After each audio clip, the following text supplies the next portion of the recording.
Hello friends, welcome to ஆரோக்கிய சமையல். நம்ம இன்றைக்கி வந்து டீ டைம் ஸ்நாக்ஸ் ரெசிபி ஒன்று தான் பண்ண போகிறோம். வாங்க எப்படி செய்யலான்னு பார்க்கலாம். ஒரு பவுல் ஒன்று எடுத்துக்கலாம். இதில் வந்து 1 கப் அளவுக்கு வந்து நான் வந்து வெள்ளை அவல் எடுத்திருக்கேன். இதை வந்து நம்ம இதில் போட்டுக்கலாம்.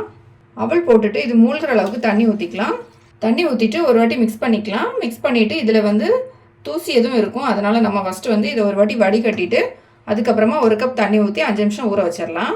நான் வந்து தண்ணி இப்போ கீழே ஊற்றிட்டு வந்துட்டேன். இப்போ மறுபடியும் நம்ம தண்ணி ஊற்றிட்டு இதை வந்து ஒரு 5 நிமிஷம் வந்து ஊற வச்சுக்கலாம். மிக்சிங் பவுல் ஒன்று எடுத்துக்கலாம். இதில் வந்து 1.5 கப் அளவுக்கு வந்து நான் கடலை மாவு எடுத்து வச்சுருக்கேன். இதை வந்து நம்ம இதில் போட்டுக்கலாம். 1 கப் வந்து வெங்காயம் வந்து பொடியாக கட் பண்ணி வச்சுருக்கேன். அதையும் நம்ம போட்டுக்கலாம். நான் இன்றைக்கி வந்து சின்ன வெங்காயம் தான் கட் பண்ணி வச்சுருக்கேன். நீங்கள் வேணால் பெரிய வெங்காயம் கூட கட் பண்ணி சேர்த்துக்கலாம். ஒரு சின்ன துண்டு இஞ்சி வந்து பொடியாக கட் பண்ணி வச்சுருக்கேன். அதையும் நம்ம இதில் போட்டுக்கலாம்.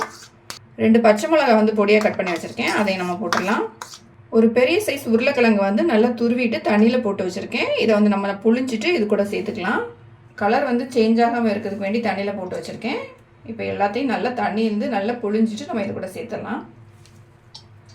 1/2 டீஸ்பூன் அளவுக்கு ஜீரகம் எடுத்திருக்கேன். இதை நம்ம இதில் போட்டுடலாம். 1 ஸ்பூன் அளவுக்கு சோம்பு எடுத்திருக்கேன். அதையும் நம்ம போட்டுக்கலாம். சோம்பு சேர்க்கும் போது நல்ல வாசனை வந்து ரொம்ப நல்லாயிருக்கும். கொஞ்சமாக மஞ்சள்தூள் சேர்த்துக்கலாம். 1/2 டீஸ்பூன் அளவுக்கு காஷ்மீரி மிளகாத்தூள் எடுத்திருக்கேன். அதையும் நம்ம இது போட்டுக்கலாம். இதில் நான் வந்து கலருக்கு வேண்டி தான் இது சேர்த்துருக்கேன். நம்ம பச்சை மிளகா வந்து ஏற்கனவே சேர்த்துருக்கோம் காரத்துக்கு. நீங்கள் தனி மிளகா சேர்க்குறீங்கன்னா கொஞ்சம் கம்மியாக சேர்த்துக்கோங்க. தேவையான அளவு உப்பு சேர்த்துடலாம். இது எல்லாத்தையும் ஒரு ஸ்பூன் வச்சு நம்ம மிக்ஸ் பண்ணிக்கலாம். இந்த மசாலா எல்லாமே வந்து இந்த கடலை மாவு கூட நல்லா மிக்ஸ் ஆகணும். அதனால் நல்லா மிக்ஸ் பண்ணி விட்டுடலாம். இதில் வந்து நம்ம தண்ணி எதுவுமே சேர்க்க வேண்டாம். ஜஸ்ட்டு வந்து மிக்ஸ் பண்ணால் மட்டும் போதும். இப்போ எல்லாத்தையுமே வந்து நல்லா மிக்ஸ் பண்ணிக்கிட்டேன்.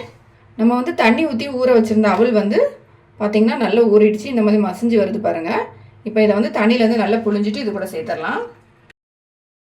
அவளை வந்து நான் வந்து தண்ணியிலேருந்து நல்லா புழிஞ்சிட்டு இது கூட போட்டுட்டேன். இப்போ கை வச்சு எல்லாத்தையும் நல்லா மிக்ஸ் பண்ணிக்கலாம். நம்ம உங்கள்கிட்ட அவல் இல்லைன்னா அதுக்கு பதிலாக அரிசி மாவு கூட சேர்த்து மிக்ஸ் பண்ணிக்கோங்க. இப்போ எல்லாத்தையும் நல்லா மிக்ஸ் பண்ணிக்கலாம். இந்த அவல் வந்து நல்லா மசிஞ்சு வரணும். அதனால் வந்து நல்லா டைட்டாக மிக்ஸ் பண்ணிக்கலாம்.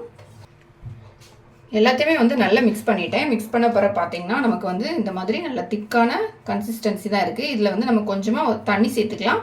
தண்ணி சேர்த்துட்டு மிக்ஸ் பண்ணிக்கலாம். நிறைய தண்ணி வேண்டாம். ஒரு 2 ஸ்பூன் அளவுக்கு தண்ணி ஊற்றினா போதும். தண்ணி ஊற்றிட்டு மிக்ஸ் பண்ணிக்கலாம். மாவு பார்த்திங்கன்னா நமக்கு வந்து கையில் உருண்டை பிடிக்கிற அளவுக்கு வேணும். அதனால் தண்ணி எந்த அளவுக்கு தேவையோ அந்த அளவுக்கு ஊற்றிட்டு மிக்ஸ் பண்ணிக்கோங்க. இப்போ பார்த்திங்கன்னா 2 ஸ்பூன் தண்ணியே கரெக்டாக இருக்குது.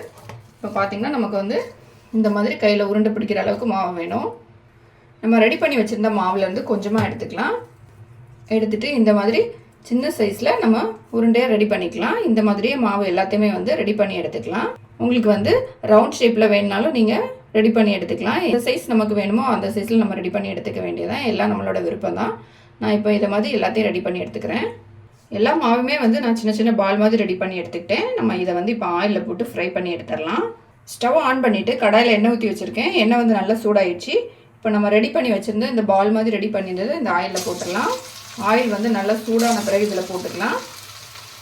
நம்ம அவல் சேர்த்துருக்கிறதுனால இது பிரிஞ்சு வராது. நம்ம கடலை மாவும் இதில் சேர்த்துருக்கோம். இப்போ எல்லாத்தையுமே வந்து இதில் போட்டுக்கலாம்.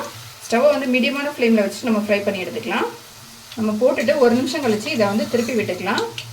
அப்போ தான் வந்து எல்லா பக்கமும் நல்லா ஈவனாக வெந்து வரும்.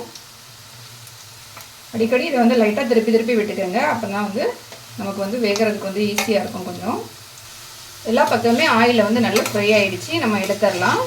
இதில் பார்த்தீங்கன்னா எந்த கிராக்குமே இல்லை. நம்ம மாவு வந்து கரெக்டாக வந்து மிக்ஸ் பண்ணிக்கிட்டேன்னா எந்த பிரச்சனையும் இருக்காது. கரெக்டாக வந்து நமக்கு போண்டா வந்து சூப்பராக ரெடி ஆயிரும். நம்ம இப்போ வந்து ஆயிலேருந்து இது எல்லாத்தையுமே எடுத்துடலாம்.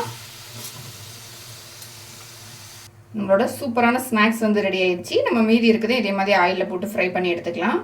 அவளும் கடலை மாவும் வச்சு எப்படி ஒரு சூப்பரான கிறிஸ்பியான ஈவினிங் ஸ்நாக்ஸ் பண்ணலாம் அப்படிங்கிறத பார்த்தோம். இதை வந்து கண்டிப்பாக ட்ரை பண்ணி பாருங்கள். ஈவினிங் டைமில் நல்லா சுட சுட இந்த மாதிரி ஸ்நாக்ஸ் பண்ணிவிட்டு 1 கப் டீ வச்சு குடிச்சிங்கன்னா அவ்வளோ டேஸ்ட்டாக இருக்கும். கண்டிப்பாக ட்ரை பண்ணி பாருங்கள். இந்த வீடியோ உங்களுக்கு பிடிச்சிருந்தா லைக் பண்ணுங்கள், ஷேர் பண்ணுங்கள். மறக்காமல் என்னோட சேனலை சப்ஸ்கிரைப் பண்ணுங்கள்.